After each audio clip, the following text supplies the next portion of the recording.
जयंती के अवसर पर हम सभी आदरणीय हमारे अंकल जी के निजी निवास पर आए हैं। कुछ सामाजिक चर्चाएं हुई हम लोगों के बीच में और जयंती की मैं आप सभी को हार्दिक शुभकामनाएं देना चाहती हूं। और अंकल जी हमारे सदैव हमारे साथ बने रहते हैं आशीर्वाद के तौर पे, और हम यही चाहते हैं कि सदा हमारे साथ बने रहें, हमें आशीर्वाद देते रहें। जय भीम।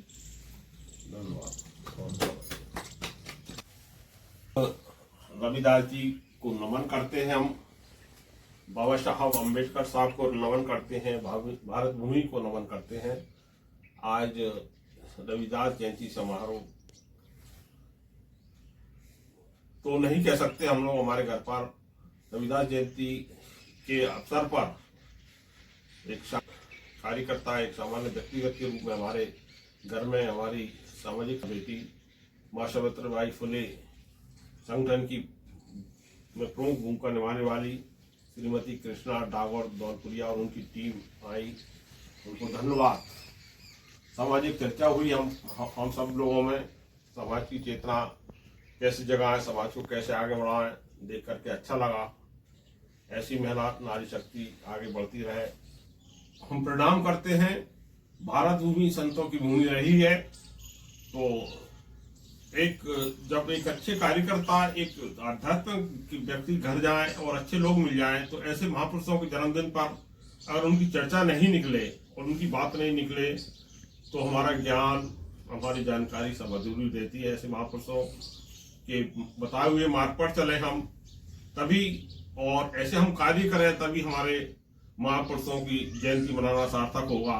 पूरे भारतवर्ष में संत रविदास जी की जयंती मनाई जा रही है, तो उन्होंने जो समाज में फैली कुरीतियां, अंधविश्वास, इनको तोड़ने के लिए वो चाबुक चलाया, वो अपने शब्दों से तीर चलाए कि समाज में पाखंडवाद खत्म हो, समाज से अंधविश्वास खत्म हो और समाज में समानता का भाव जगे, समाज में ज्ञान का भाव जगे, सभी मिलजुल करके रहें, सभी एकता से रहें। ऐसे संत श्रोमणी संत रविदास जी को हम नमन करते हैं। उनकी पंक्तियां हैं, जात जात में जाति है जो केतन के पास, रैदास मनुष्य जुड़ ना सके जब तक जात ना जात। भारत का ये दुर्भाग्य रहा है कि व्यक्ति की पहचान कम से कम जाति से ज्यादा होती है। वो बोलते हैं कि जाति से कोई मतलब नहीं है, कर्म बंधन में बंधे रही हो, फल की न तजियो आस। इसलिए फल मिले या नहीं मिले, बेटा आप लोगों को ये सीखना पड़ेगी। मेरा जब संगठन चलाना चाहते हो, फल तो समय पर आएगा, परिणाम समय पर आएगा, लेकिन आप अपने कर्म बंधन से बंधे रही होगा। संत रविदास जी को मानते हैं तो उनका ये द्वाई था कि आप कर्म बंधन में बंधे रही हो, फल की ना तजियो आस, मतलब फल की आस छोड़ करके कर्म करते रहियो। एक दिन आपका जब कर्म सार्थक होगा तो आपको फल भी मिलेगा, आपको नहीं मिलेगा तो आपकी आने वाली पीढ़ियों को मिलेगा। मैंने इसके पहले भी आपको समझाया था। संत रविदास जी के ये भाव 650 वर्ष पूर्व आए हुए थे और उन्होंने बहुत सारी बातें लिखी हैं। बेगमपुरा राज जिसमें कोई गम ना हो, संत रविदास जी के कार्यक्रम में मैंने पहले ही बोला था। तो उन्होंने ऐसा राज चाहा था कि जिसमें कोई गम ना हो। वो कैसे राज की परिकल्पना करते थे? ऐसा चाहूं राज में जहां मिले सबन को अन्न, छोटा बड़ो सब सम बसे, रैदास रहे सब प्रसन्न।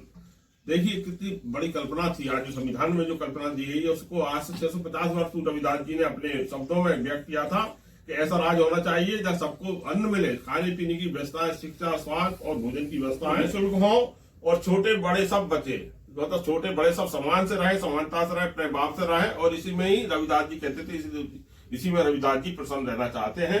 तो ऐसे महान संत की ये वाणी को हमको मन में उतारे, हमारी सरकारें उतारे, हमारे प्रशासनिक अधिकारी उतारे, हमारे कर्मचारी उतारे, हमारी समाज उतारे, तब ये समाज में संभाव होगा, सभी समाज में आनंद आएगा जीने का। और आगे लिखते हैं रविदास जी, रविदास जन्म के कारण होत न कोई नीच, नर को नीच कर डार है, ओछे कर्म की नीच। रविदास जी कहते हैं कि जन्म के कारण के कोई न कोई ऊंचा होता है न कोई नीचा होता है, इसलिए कर्म आप करते जाइए, उसी से आपकी पहचान बनेगी, उसी से आपके नाम बनेगा, उसी से परिणाम भी मिलेगा, उसी से फल मिलेगा आपको। इस प्रकार के रविदास जी की ये वाणी है, हमको उन पर चलते रहिए। कर्म बंधन में बंधे रहियो, फल की न तजियो आस, कर्म मानुष का धर्म है, सत भावे। कर्म बंधन में बंद करके हमको कर्म करते रहना चाहिए। कोई भले हमको कुछ करे, जिसके मन में ये भाव होता है कि मुझे अच्छा कर्म करना है। आज का बच्चे युवा है, अगर उन्होंने सोच लिया कि मुझे पढ़ लिख करके अच्छा इंजीनियर बनना है, अच्छा डॉक्टर बनना है, अपने परिवार का नाम रोशन करना है, तो ये कर्म की जिसमें आस हो जाती है, तो एक रोज परिणाम अवश्य मिलता है। ये संत रविदास जी की समाज को ये संदेश था उनको। और ईश्वर के बारे में तो उन्होंने बहुत अच्छी बात कही है। लोग जो इधर उधर पूछते हैं, अंधविश्वास पाखंड करते हैं कि ये कभी बलि देते हैं, कोई कभी किसी देवता के नाम पर कहीं कुछ कर देते हैं, तो मोह को कहाँ ढूंढे रे बंदे, मैं तो तेरे पास में, ना तीरथ में ना एकांत निवास में। हे ईश्वर कहते हैं कि बंदे तू मुझको कहाँ ढूंढ रहा है? मैं कहा हूं, कहीं मंदिर मस्जिद या चर्च गिरजाघर में हूं मैं तो तेरे पास में, मैं तेरे अंदर ही बैठा हूं, खुद में ही खुदा है। तीरथ में ना मूरत में ना एकांत निवास में। मैं आप जब अंदर जाकर देव हो, तो संत कबीरदास ने में लिखा हुआ है उन्होंने कि अंतर में झांक कर देखिए, अंतर मन में आप झांकिए, आपको परमात्मा की मूर्त आपके अंदर दिखाई दे। रविदास जी ने ऐसे महान संतों ने हमको लिखा है। तो इनके बाणों पे चलिए। जब मैं था तब हरि नहीं, अब हरि में नाही, जब सब अंधियारा मिट गया दीपक देखा माही। जब प्रभु परमात्मा होते हैं, जब तू का भावना जाती है, तब परमात्मा नहीं होते, ना हम होते हैं। जब हम की भावना जाती है तो इसमें हरि भी होते हैं और हम भी मिल जाते हैं, और सबको मन का अंधियारा मिट जाता है।